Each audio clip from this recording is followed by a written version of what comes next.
Hello mga ka-J-Lovers, pasensya na kayo kung ito muna ang ibibigay ko sa inyong video sa kadahilan ng hindi pa tayo nakakapasok dahil sa Holy Week mga ka-J-Lovers, mahaba yung bakasyon natin.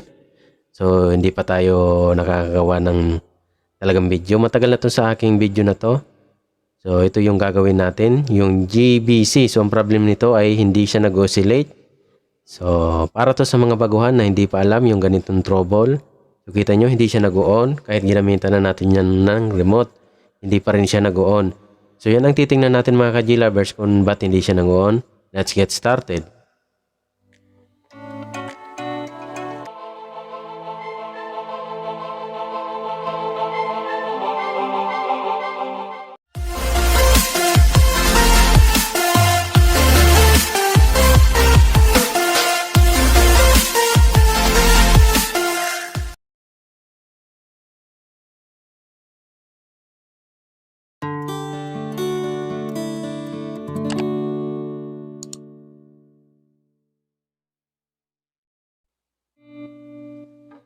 Buksan muna natin to mga ka-J-Lovers. Siya nga pala mga ka-J-Lovers, kung bago kayo sa ating channel, please subscribe and pahit ng notification bell para updated kayo sa mga susunod natin na i-upload na video. So thank you very much sa lagi niyo pagsubaybay sa ating channel. So buksan muna natin to para malaman natin yung loob mga ka-J-Lovers. So hindi na natin to ikakat.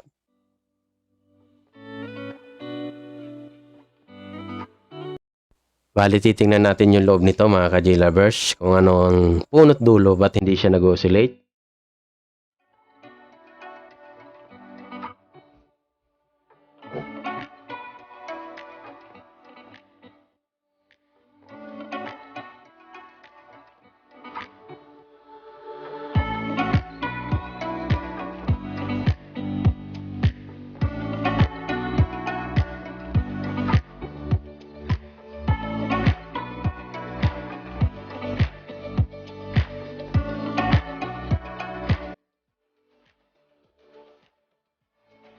So, ito na yung loob niya mga ka-J-Lovers. So, bali yung universal board yung nakalagay niyan, board. So, titingnan natin muna. So, magmamasid tayo kung anong pwedeng nagka-problema nito. So, bago tayo magtitest, titingnan natin. Baka malay mo, may mga parts lang dyan na sumabog. So, titingnan natin muna.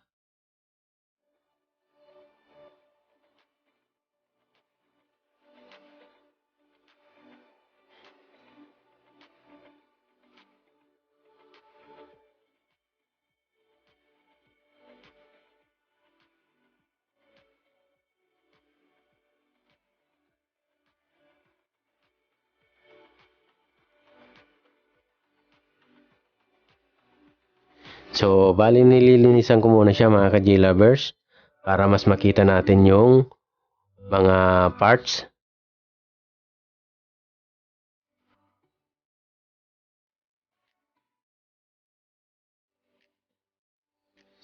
So, itong gagawin natin mga ka-J-Lovers, mga common na pwedeng posibilidad na ganito rin yung pwedeng tatamaan sa inyo pag ganitong TV nyo ang problema.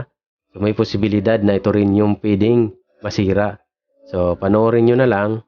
Baka makakuha kayo ng idea, lalo-lalo sa mga baguhan na hindi pa to alam.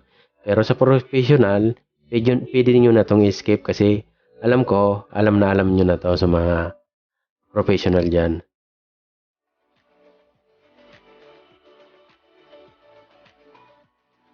So may nakita ko ito, parang malsik na capacitor or 70 UF, 16 volts. So hanapin ko lang kung saan nakalagay ito na pwedeng natanggalan.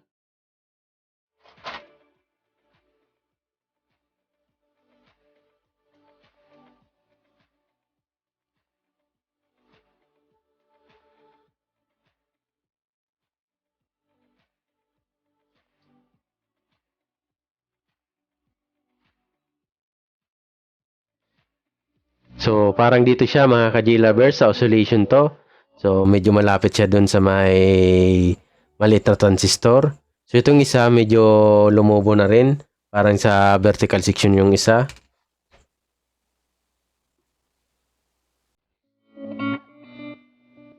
So bali palitan natin yung dalawang capacitor na yon mga mga ka-G-lovers. Bali yung isang tuminalansik 470 UF 16 volts yun. Tingnan natin tong isa kung ilang farad din to.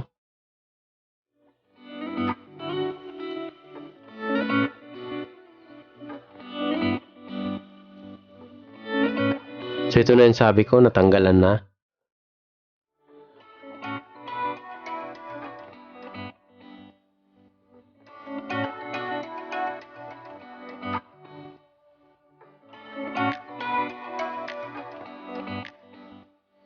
So ito yung sinasabi ko kanina na medyo lobo na. So kailangan na natin itong palitan. 470 UF, 35 volts. So nasa vertical section to mga ka-G-lovers.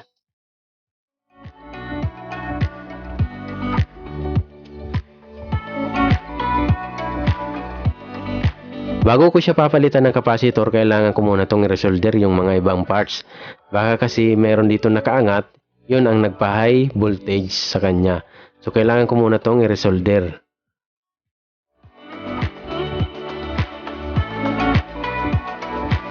Tanggalan ko muna to ng lead para paglagay natin ng capacitor mamaya, madali na lang mga ka-G-lovers.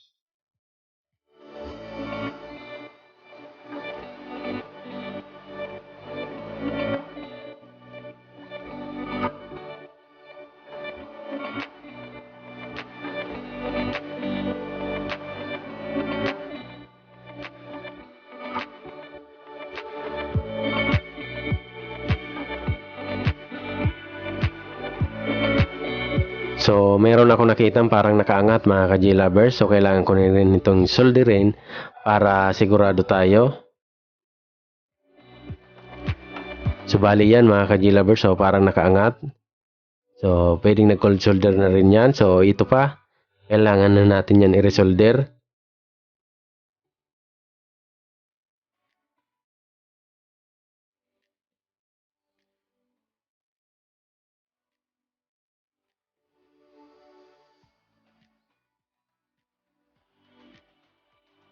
Bali napaka-basic lang to mga ka-G-lovers para sa ating mga profesional. Pero sa mga estudyante at mga baguhan ay nahihirapan sila nito mga ka-G-lovers. So para sa inyo to mga baguhan at mga estudyante na hindi pa alam kung paano i-troubleshoot ang ganitong trouble mga ka-G-lovers.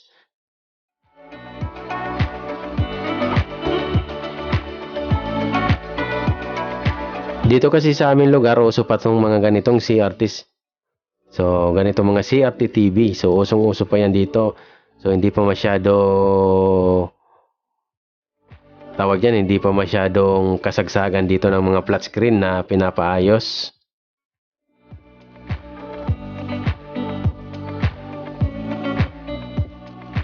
So, kadalasan yan dito, CRT, amplifier. So, meron din naman kahit paano mga flat screen. So, bihira lang naman mga ka-G-lovers.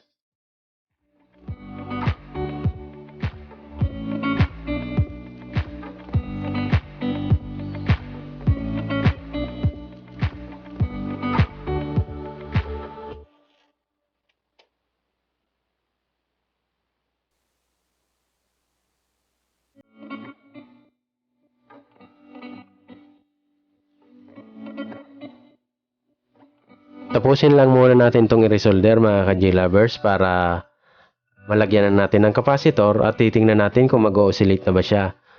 Once na hindi to kasi mag-oscillate, hindi siya mag-on, ang gagawin natin ay mag-check tayo ulit. So mag-voltage check tayo. So hanapin natin kung saan nagka-problema. So pag meron siyang mga missing voltage, kaya siguro hindi nag-oscillate. So tapusin muna natin siyang i-resolder tapos lagyan natin ng capacitor, testingin na natin. Malalaman natin yan pag na-testing na natin kung gagana na ba siya.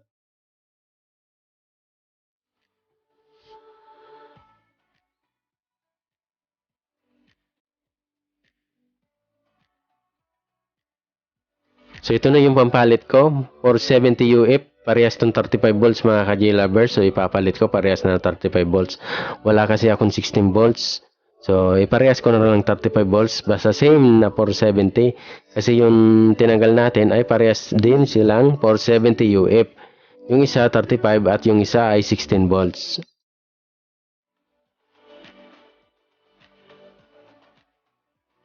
Kabit lang natin to tapos i-resolder natin mga ka-G-lovers.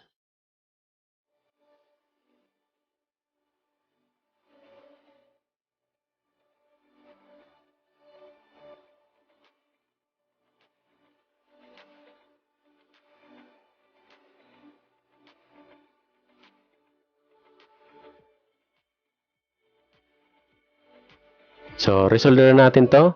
Siya nga pala mga ka-G-Lovers, magpo-promote ulit ako ng aking channel.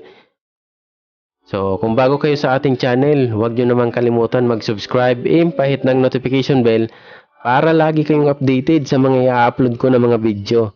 So, maraming salamat sa lagi nyong pagsubaybay sa ating channel mga ka-G-Lovers.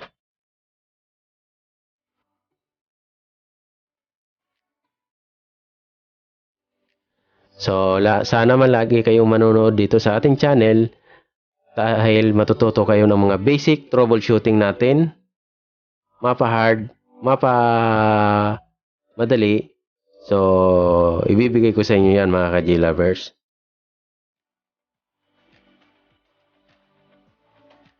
Testingin na natin kung gagana na ba siya.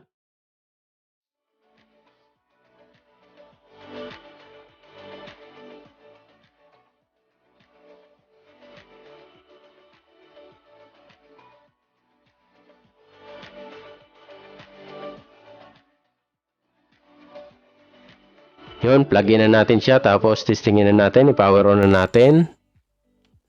So, tingnan natin siya kung magbubukas na ba siya. So, may red na. So, ayun, bumukas na siya.